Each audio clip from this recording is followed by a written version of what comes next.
About 5 years ago, I lived downtown in a major city in the US. I've always been a night person, so I would often find myself bored after my roommate, who was decidedly not a night person, went to sleep. To pass the time, I used to go for long walks and spend the time thinking. I spent 4 years like that, walking alone at night, and never once had a reason to feel afraid. I always used to joke with my roommates that even the drug dealers in the city were polite.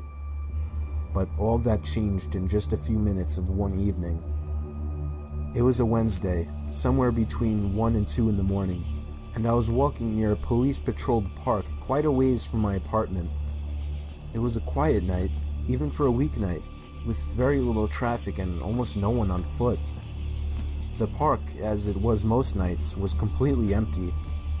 I went down a short side street in order to loop back down my apartment when I first noticed him.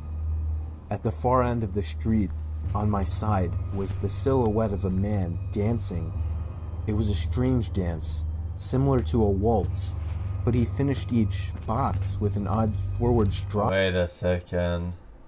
Didn't we see the same story but from a reenacted perspective? What the fuck?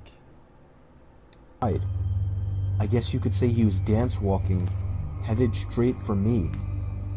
Deciding he was probably drunk, I stepped as close as I could to the road to give him the majority of the sidewalk to pass me. The closer he got, the more I realized how gracefully he was moving. He was very tall and lanky and wearing an old suit. He danced closer still, until I could make out his face. His eyes were open wide and wild, head tilted back slightly, looking off at the sky. His mouth was formed in a painfully wide cartoon of a smile. Between the eyes and the smile, I decided to cross the street before he danced any closer. I took my eyes off of him to cross the empty street. As I reached the other side, I glanced back, and then stopped dead in my tracks. He had stopped dancing and was standing with one foot in the street, perfectly parallel to me. He was facing me, but still looking skyward, smile still wide on his lips. I was completely and utterly unnerved by this. I started walking again, but kept my eyes on the man. He didn't move. Once I had put about half a block between us, I turned away from him for a moment to watch the sidewalk in front of me. The street and sidewalk ahead of me were completely empty. Still unnerved, I looked back to where he had been standing to find him gone. For the briefest of moments I felt relieved, until I noticed him. He had crossed the street and was now slightly crouched down. I couldn't tell for sure due to the distance and the shadows, but I was certain he was facing me. I had looked away from him for no more than 10 seconds, so it was clear that he had moved fast. I was so shocked and I stood there for some time, staring at him, and then he started moving toward me again. He took giant, exaggerated tiptoed steps, as if he were a cartoon character sneaking up on someone, except he was moving very, very quickly. I'd like to say at this point that I ran away or pulled out my pepper spray or cell phone or anything at all, but I didn't. I just stood there, completely frozen, as the smiling man crept toward me. And then he stopped again, about a car length away from me, still smiling his smile, still looking to the sky.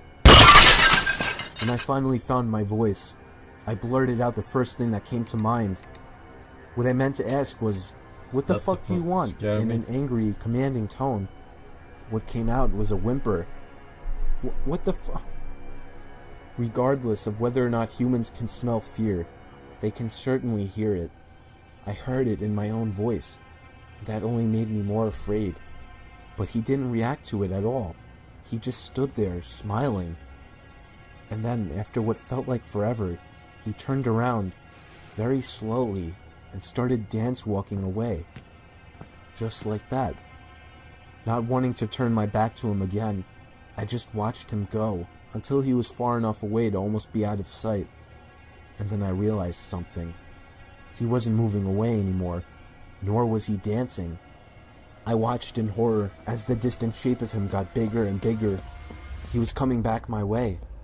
He was coming back my way, and this time he was running. I ran too.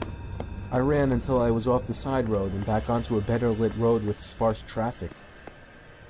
Looking behind me then, he was nowhere to be found. The rest of my way home, I kept glancing over my shoulder, always expecting to see his stupid smile, but he was never there. I lived in that city for 6 months after that, and I never went out for another walk. There was something about his face that always haunted me. He didn't look drunk. He didn't look high. He looked completely and utterly insane. And that's a very, very scary thing to see. Too bad you didn't. Fake story. Don't smash it.